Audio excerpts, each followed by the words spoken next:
एक आदमी ने गुप्त दान दिया। तो जैसा कि सब जानते हैं, गुप्त दान में नाम नहीं लिया जाता है कि कौन दान दे रहा है। तो गुप्त दान दे दिया उसने, मंच पर बैठा हुआ था। तो नाम तो नहीं ले सकते कि किसने दान दिया, तो उसको संतुष्टि नहीं हुई। तो थोड़ी देर में बोलता, अरे भाई घोषणा तो कर दो। तो बोले नाम तो लिया नहीं जाता है। हाँ, बोले नाम मत लो, घोषणा कर दो कि जिन्होंने दान दिया है, जिन्होंने गुप्त दान दिया है, वो इसी मंच पे हैं।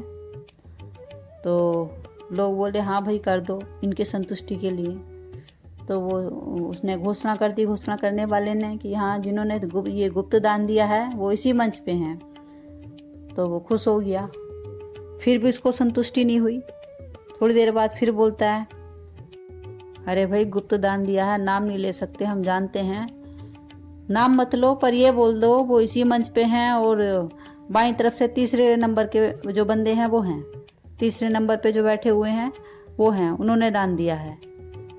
तो अब बोल दिया, जो घोषणा कर रहे थे उन्होंने बोल दिया कि जो तीसरे नंबर पर बैठे हैं मंच पे बाईं तरफ से, तो उन्होंने गुप्त दान दिया है, पर हम नाम नहीं ले सकते, ये गुप्त दान है। दान देने वाले खुश हुए, उनको भरोसा हुआ। तो बोलते हैं कल आके चेक ले जाना। तो चेक लेने गए वो कल अगले दिन। तो चेक दे दिया। तो चेक लेकर वो गए बैंक के पास।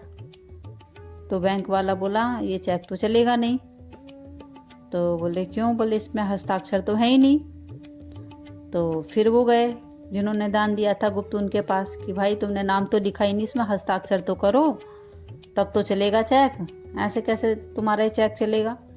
तो बोले अरे भाई कमाल करते हो, हमने गुप्त दान दिया है, गुप्त दान में तुमने कल खुद ही तो बोला था नाम नहीं ले सकते, तो अब जब नाम नहीं ले सकते गुप्त दान में, तो फिर हम चेक पे नाम कैसे लिख दें? चेक पर नाम लिख देंगे तो फिर दान गुप्त कैसा रहा? फिर तो पता चल गया सबको। अब बताओ, ये हालात हैं लोगों के। अब बोलो ये दान हुआ, ऐसा दान होता है लोगों का, गुप्त दान। तो इसी पर एक महात्मा कहते हैं कि जो दे दान उसको इंसान जान, जो दे दान उसको इंसान जान, और जो ना दे दान वो है नादान। ऐसे ऐसे लोग होते हैं दुनिया में, जो देना तो कुछ नहीं चाहते, लेकिन नाम अपना दुनिया भर का चाहते हैं। तो एक काशी में सज्जन थे, उनका नाम था नंदन। तो उनके पास एक कवि गए कविता कहने। तो कविता का शौक रखते थे नंदन जी। तो कवि गए उनके पास कविता कहने। तो कविता सुनी उन्होंने, और सुन के कविता कुछ दिया नहीं उनको, कवि को। तो कवि बाहर आए तो किसी ने पूछा, भाई क्या मिला कविता की कही तुमने, तो तुम्हें क्या दिया नंदन जी ने? तो वो तो ठहरे कवि, तो उन्होंने उनके नाम पे कविता बना दी। बोले दिया? कुछ नहीं दिया। बोले नाम में ही नकार है।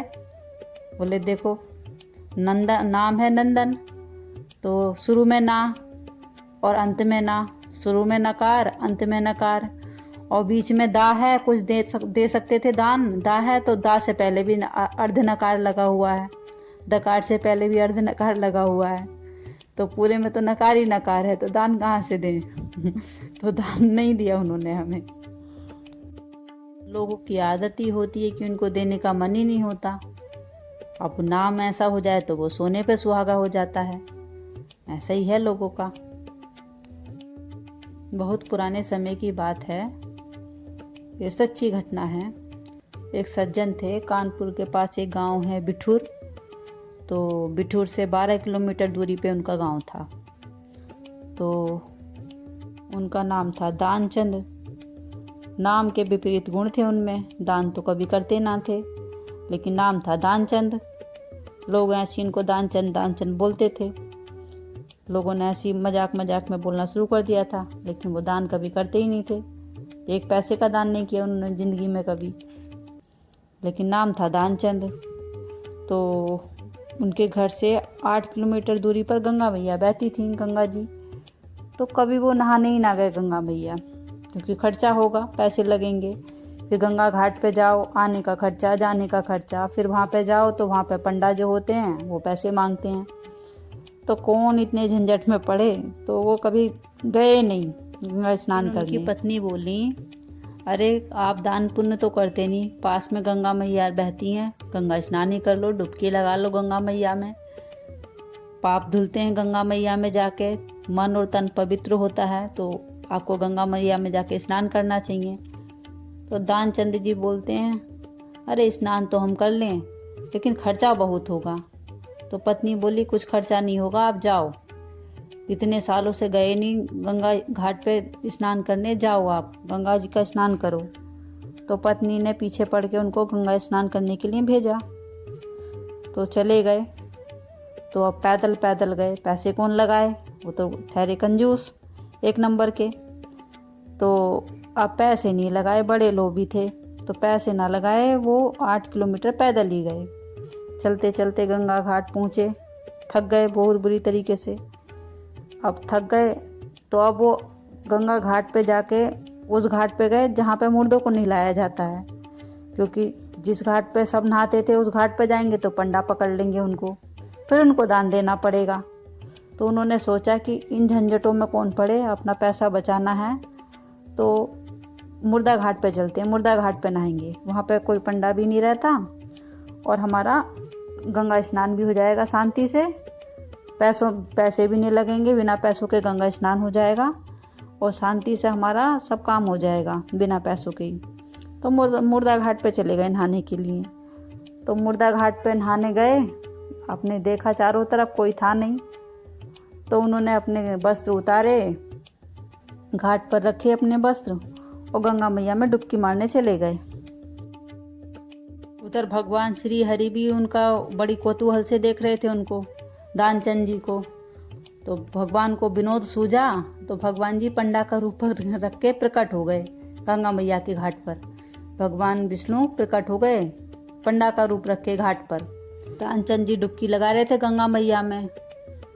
तो डुबकी लगा रहे थे, अब जैसी डुबकी लगा के ऊपर उठे तो देखा सामने पंडा। तो पंडा बोले नहा लिए बच्चा? तो दानचंद जी बोलते हैं हाँ नहा लिए, तुम यहाँ भी प्रकट हो गए बाबा? तो पंडा बोले हाँ बच्चा, हम तो यहीं रहते हैं मुर्दा घाट पे। बोले तुमने मुर्दा घाट भी ना छोड़ा? तो पंडा बोलते हैं हम रहते ही मुर्दा घाट पे हैं, हमारा तो यहाँ इसी हो जाता है गुजारा। तुम्हारे जैसे सज्जन लोग आते हैं, हमारा तो साल साल भर का इंतजाम कर जाते हैं, दान दक्षिणा देके 1-1 साल तक का इंतजाम कर जाते हैं लोग आके। तो हमें बाहर जाना ही नहीं पड़ता, हम थोड़े में संतोष कर लेते हैं। तो अच्छा तुम बताओ कितने दिन का इंतजाम करोगे? साल भर का इंतजाम कर दोगे ना तुम हमारा? तो दानचंद जी बोले साल भर का इंतजाम हम ना देंगे 1 रुपए का भी दान। तो बोले ऐसा थोड़ी होता है, देना तो पड़ेगा। ना बाबा हम नहीं दे सकते दान, हम दान दे ही नहीं सकते।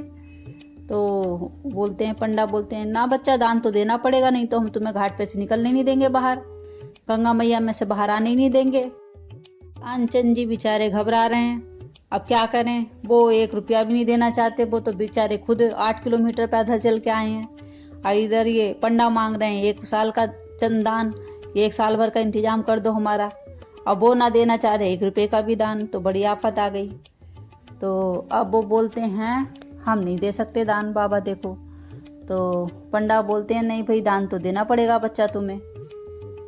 तो बहस हुई दोनों में काफ़ी। तो बोलते हैं अच्छा हम दान तो देंगे पर उधार देंगे दान। तो बोले अच्छा उधार ही दे दो। तो पंडा बोलते हैं उधार ही दे दो, कोई बात ना, चलेगा।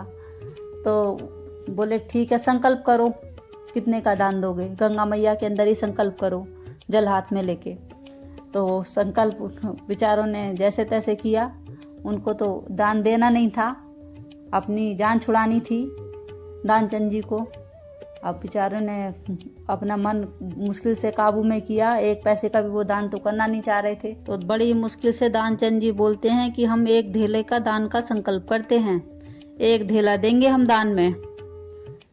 तो पंडा बोले ठीक है तुम 1 धेला ही देना, ठीक है संकल्प कर लिया, अब बाहर आ जाओ। तो संकल्प कर लिया उन्होंने और दानचंद जी आ गए बाहर। अब कपड़े उपड़े पहने उन्होंने, कपड़े पहन के जैसे ही पैदल पैदल आए थे जिस तरीके से, ऐसे पैदल पैदल गए। तो पैदल पैदल 8 किलोमीटर आए थे, इतनी दूर चल के। फिर पैदल पैदल 8 किलोमीटर घर गए, थक गए बुरी तरीके से, थक के चूर हो गए। जाके आराम करने लगे, लेट गए, खाट पर लेट गए, आराम करने लगे। शाम हो गई थी सुबह से, अपने घर पहुंचते पहुंचते उनको तो आराम करने लगे। तो अब भगवान तो पूरे कौतूहल से देख ही रहे थे सब। उधर पंडा बन के भगवान उनकी परीक्षा कर ही रहे थे दानचंद जी की। तो भगवान हैं विनोदी, विनोद कर रहे थे उनसे। तो अब दानचंद जी के घर पहुंच गए भगवान। जैसे दानचंद जी लेटे आराम कर रहे थे शाम में, तो दानचंद जी के घर पहुंच गए भगवान। तो घर जाके भगवान जी ने कुंडी खटखटाई। पंडा का रूप रख के जो गए आए हुए थे भगवान, घाट पे जो मिले थे, तो वही पंडा पहुंच गए दानचंद जी के घर। अब कुंडी खटखटाई उन्होंने जाके। तो कुंडी खटखटाई तो दानचंद जी की जो पत्नी थी उन्होंने खोली कुंडी, दरवाज़ा खोला घर का। तो वो बोले कि हमें एक धेला चाहिए, जो ये उधार करके आए थे घाट पर, वही धेला लेने आए हैं हम। तो दानचंद जी उधार करके आए थे धेला, तो वो धेला लेने आए हैं हम। तो पत्नी बोलती है अच्छा हम जाते हैं, पूछते हैं, आप रुकिए। तो पत्नी जाके बोलती है दानचंद जी से कि कोई पंडा आए हैं घाट पर, किसी को बोल के आए थे आप एक धेला देने का, वही आए हैं पंडा यहाँ पे। तो अब दानचंद जी परेशान हो गए, बोले इतनी जल्दी आ गए, वो तो हमने ऐसे ही बोल दिया था। तो अब बोले हम नहीं देंगे धेला भी, हमारे बस की बात नहीं है, हम नहीं दे सकते। तो पत्नी बोली मैं क्या करूं, वो तो खड़े हैं बाहर ही। तो दानचंद जी बोलते हैं अच्छा बोल दो कि बीमार हैं वो, दानचंद जी बीमार हैं, बाद में आना। तो पत्नी जाके बोल देती है पंडा से कि वो जो दानचंद जी हैं वो बीमार हैं, तुम बाद में आना, बाद में तुम्हें देंगे तुम्हारा धेला। तो इधर भगवान विनोद में थे, तो भगवान बोलते हैं, जो पंडा होते हैं वो बोलते हैं अच्छा अब हमारे जजमान बीमार हैं तो अब हम कैसे जा सकते हैं, जब तक वो ठीक नहीं होंगे तब तक हम यहीं रहेंगे, जब वो ठीक हो जाएंगे तब हम जाएंगे, ऐसे बीमार को छोड़ के हम कैसे जा सकते हैं। तुम कुछ खाना पीने का इंतजाम कर दो हमारा, हम खाना खुद ही बना लेंगे, तुम हमें बस राशन पानी दे दो थोड़ा सा, और हम एक जगह दे दो छोटी सी, हम वहीं संतोष से रह लेंगे और बना लेंगे अपना खाना पीना खुद ही। तो वो बोलती है मैं अपने पति से पूछ के आती हूँ। फिर वो दानचंद जी से जाके पूछती हैं अरे वो तो रुक गए, वो बोल रहे हैं जब तक जजमान ठीक नहीं होंगे हम नहीं जाएंगे यहाँ से, साथ में खाना पानी मांग रहे हैं और रहने के लिए जगह मांग रहे हैं। तो दानचंद जी बोले ये तो एक धेले को हम बचाना चाह रहे थे, यहाँ पे तो और ज़्यादा खर्चा हो जाएगा अगर ये रुक गए यहाँ पे पंडा। तो इनसे काम करो, ऐसे बोल दो कि दानचंद जी मर गए। तो अब पत्नी जाती है महाराज के पास, जाके बोलती है महाराज महाराज हमारे पति तो मर गए, ऐसे बोलती है जाके रोते रोते, रोती हुई आवाज़ में जाके बोलती है कि दानचंद जी मर गए महाराज, उन्हें होश नहीं आ रहा, वो मर गए। तो भगवान जी को तो सब पता ही था जो पंडा बने हुए थे। तो बोलते हैं अच्छा। तो भगवान जी बोले ये तो बड़े दुख की बात है, बताओ पैसा दे, हमारा तो वो भी मारा गया, दान भी मारा गया और दानचंद भी मर गए, ये तो बड़े दुख की बात है, अब तुम अकेली क्या करोगी। तो एक काम करो तुम उनके पास बैठो, हम पूरे गांव में खबर कर देते हैं, अब हम अपने जजमान का अंतिम संस्कार करवा के ही जाएंगे, अंतिम संस्कार जब तक पूरा नहीं हो जाता तब तक कैसे जा सकते हैं हम तो ये काम भी करते हैं ना, हम तो पंडा हैं। तो अब बेचारी औरत क्या करे। तो औरत आई, आके बैठ गई अपने पति के पास। उधर दानचंद जी सांस रोके पड़े हुए हैं। तो भगवान जी ने बहुत सारे रूप बनाए अपने और पूरे गांव में निमंत्रण दे दिया। 10 मिनट के अंदर पूरे गांव में पता चल गया कि दानचंद जी खत्म हो गए, दानचंद जी नहीं रहे। तो अब सब गांव इकट्ठे हो गया, तो सब लोगों ने देखा तो सांस रोके पड़े हुए थे दानचंद जी। तो लोग बोले अरे हाँ ये तो सच में मर गए, इसमें तो सांस ही नहीं आ रही। दानचंद जी की पत्नी रोए सो रोए, बोले अरे ये मरे नहीं हैं, ये मरे नहीं हैं। तो लोग बोले अरे इनमें तो सांस ही ना है, ये तो तुम्हारा मुंह है जो ऐसे कहता है, ये तो तुम्हारा मोह है जो ऐसे कह रहा है, ये तो मर गए भैया, मर गए, सब्र करो। तो लोग उनकी अर्थी बर्थी सजाने लगे। लोगों ने बांध दिया, उनको बांध बूंद के डाल दिया अर्थी पे। अब दानचंद जी भी इतने पक्के नियम के कि सांस रोके पड़े हैं, सांस नहीं ले रहे अपनी। 1 रुपया धेला देना नहीं चाहते थे वो। अब धेला ना जाए इसके लिए सांस रोक के पड़े हुए हैं कि उठेंगे तो दान देना पड़ेगा। तो अब वो आंख बंद करे, सांस रोक के पड़े हैं दानचंद जी। तो लोगों ने क्या करा, लोगों ने उनको बांध के अब ले गए मुर्दा घाट। दानचंद जी भी बंधे ही चले गए, पर दानचंद जी ने सांस नहीं लिया। दानचंद जी ऐसे बंधे चले गए। तो अब लोग बोले चलो अब अंतिम संस्कार करते हैं। तो भगवान बोले बताओ, ये तो सच में ही अपनी जान खोने को तैयार है, धेला देने को तैयार नहीं है। ये तो सच में जल जाएगा ऐसे करते करते, पर धेला देगा नहीं हमारा हमें। तो भगवान बोले हम पंडा हैं, पंडा, हमें कुछ कहना है इनके कान में, मंत्र कहेंगे हम। तो लोग बोले अच्छा बाबा कह लो मंत्र। बोले जलाओ मत, अभी जलाने से पहले हम मंत्र कह लें इनके कान में। भगवान बोले आया हूँ बैकुंठ से, तुम हित नाता जोड़। तो जैसे ही दानचंद जी ने भगवान की आवाज़ सुनी, आँख खोली, और जब आँख खोल के देखा तो वही पंडा। और फिर जल्दी से आँख बंद कर ली कि अरे तो वही पंडा है। तो उन्होंने फिर आँख बंद कर ली। तो भगवान बड़े परेशान। भगवान बोले बताओ, हम इनकी परीक्षा ले रहे थे, इनसे तो हम ही हार गए। ये एक धेला भी देंगे नहीं, जान खो देंगे पर धेला नहीं देंगे। तो भगवान ने फिर कान में बोला कि मांग लो जो मांगते हो, हम हार गए तुम जीत गए। हम भगवान विष्णु हैं, हम विष्णु हैं, विष्णु भगवान हैं। मांग लो जो मांगना है। हम हार गए तुम जीत गए, तुम्हारी जीत के सामने हम हार गए। आँख खोल लो अब मत करो ये नाटक मरने का। तो दानचंद जी आँख बंद करे करे ही बोलते हैं प्रभु जी धेला दीजिए छोड़, प्रभु जी धेला दीजिए छोड़। तो दानचंद जी ने बोला कि हमसे जो धेला मांग रहे थे वही धेला छोड़ दो, बस और कुछ ना चाहिए हमें, हम दान दे नहीं सकते। अब बताओ, जहाँ पे लोभ की ये दशा हो तो वहाँ पे परमार्थ कैसे हो, कैसे दान हो। इसलिए दान धर्म करने के लिए इंद्रियों पे संयम होना जरूरी है। बस हमें इतना ही चाहिए, इससे ज़्यादा नहीं चाहिए। ऐसा संयम होगा तभी दान धर्म परोपकार ये सब संभव है। इसके अतिरिक्त अन्य कोई उपाय नहीं है दान धर्म का। इंद्रियों पे संयम होगा तभी दान धर्म हो सकता है। प्रभु इतना दीजिए जा मैं कुटुंब समाए, मैं भी भूखा ना रहूं साधु न भूखा जाए। हरि ओम हरि ओम हरि ओम तस्।